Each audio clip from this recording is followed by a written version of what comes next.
যে ল'ৰাটোৱে 3 মহলা ঘৰটো সাজিছে, তাৰ কুকুৰটোৰ কাৰণে AC ৰুম এটা আছে, মাক বাপকলে তাত ৰুম নাই।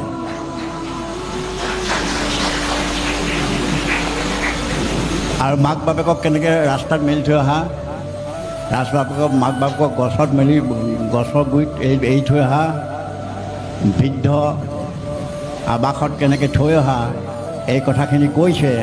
আৰু এই কথাটো সকলোৰে ক্ষেত্ৰতে নহ'লেও কিন্তু বৰ্তমান সময়ত এইটো খুব প্ৰাসংগিক এটা বিষয়।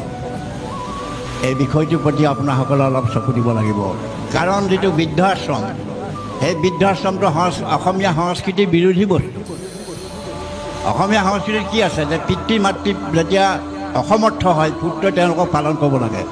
লাজৰ কথা, চৰকাৰে আইন কৰিবলগীয়া হ'ল যে কোনোবা ল'ৰাই যদি পিতৃ মাতৃক পালন নকৰে তাক তেওঁ দৰমহা কাটি আনি মাক বাপেকক দিব। এইটো চৰমৰ কথা।